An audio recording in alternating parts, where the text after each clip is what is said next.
Bitawan siya doon. Okay na. Ilan ko na. Salisin na konti.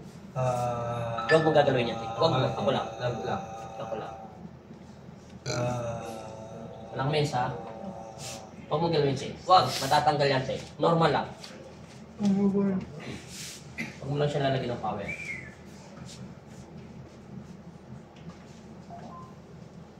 Yo, naramdaman mo? Yo, pumasok na siya. Halika, boss! Dali ka na! Mabilisan lang ito. Tinigas niya siguro kasi. Sabi na nagkagwento niya. Dito ka sa likuran to para walang daya. Babatakin ko ulit yung paa niya. Nasaan yung pantay? Pantay na. Atakan ulit dito. Yan. Pantay na. Pantay na. Ulitin mo ulit. Gana mo lang, te. Ano? Kanina ba iksi? Maiksi yan kanina. Kaya yung likuran mo sa nerves mo, mabalik-balik yun. Yung buto kasi, yung ugat tumatama siya. Dumidikit. Kahit na-exercise mo siya, pag na-stop ka na naman, babalik siya. Kasi nga, nakadesign yung katawan natin, kumain, matulog, maglabas, kumain, mag-jogging, mag-kickboxer, etc. etc. Kaso yan, hindi yan nakadesign yun na nakatagilid. Kaya yung lakad mo, magtataka ka, minsan, gusto mo maglakad ng diretso, pero yung katawan mo lumiliko. Straight lang, gangan lagi. Hindi pen, tapos yung kabilang linya pa. Para isang trabaho na lang. Huwag mo ulit labanan. Hindi lalabanan mo eh. Relax lang. Lagyan normal lang siya. Yun. Ramdaman mo ulit. Tulak lang, normal. Boss! Walang labis, walang kulang yan ha. Balik ulit. Sige. At Balik. pag nawala yan, Hanggang na. Para malaman mo. Diretso na yung hips niyan. Ano? Kahit ganunin mo. Pantay-pantay na yung boss, walang labis, walang kulang. Okay, palakarin mo na siya ng konti. Huwag ka muna, te. Antay mo muna sinyas nila. Pok. Anong paramdam mo sa hips mo? Ramdamin mo yung hips mo. Sige, magpok ka, te. Mag-ganon. Anong pinag-iba? Pag magang yan, okay na yan. Lakad mo siya ngayon. Tingnan mo ngayon kung anong pinagkaiba niya. Sige, lakad mo ng diretso-diretso. Normal na lakad lang, te. Normal lang. Sige, hanggang doon sa dulo. Marami pa yung gagawin. Nasa hips pa lang tayo eh. Balik. Balik. Punta ka na ng Quiapo, balik-balik. Anong pinagkaiba niya, te? Magang na siya, no? Wala kang naramdaman yung nararamdaman. Sige, subukan mo siya, Richard, buddy. Yung pagtayo. Yung parang iihi siya atras. Okay, ihi ka muna dyan, te. Tapos ikaw na rin magpunas. Buka pa. Joke na yung asawa mo, kaya kabisado ng sanay na kita. Alam mo na. Buko.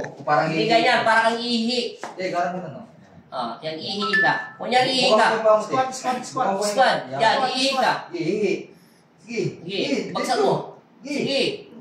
Sagad mo. Ibaba mo lang. Yan. Ngayon, pakaramdaman mo. Anong pinag-iba?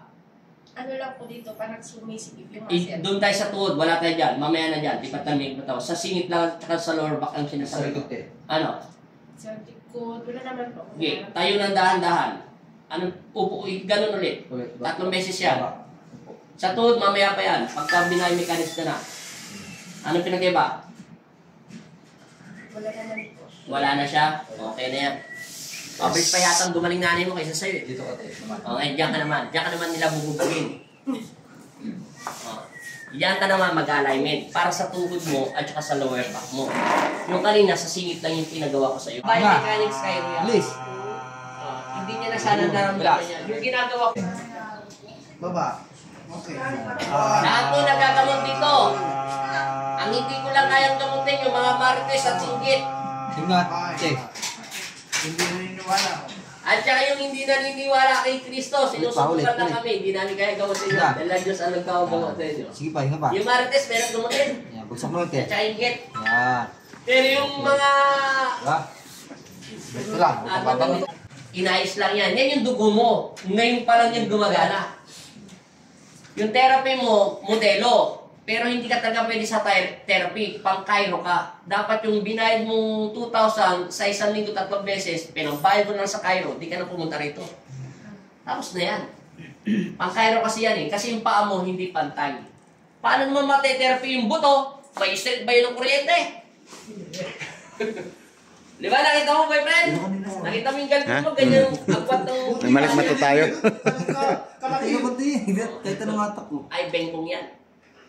Te, ayos na yung lakad mo, te? Okay na po. Walang bigat mo. Wala na po. Kasi kanina po, bitilot ka sakit niya eh. Oh, kasi kikirot yung tip pag may claims ang paa natin. Hanggang dito, may nararamdaman na kasi ako. Malapit ka na yung manumpo pag pinabayaan mo.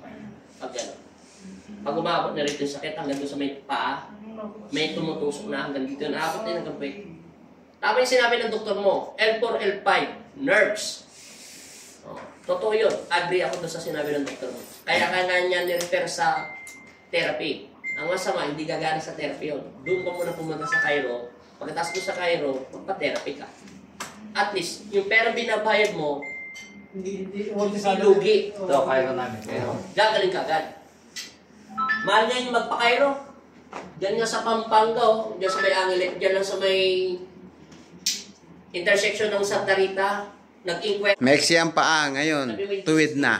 Pantay ng lumakad. Thank you, Lord. Bye-bye, te. Binatubak mo. Hindi ka na babalik, te. Thank you, Tapos na yan, te. Lord. Gumana na yan.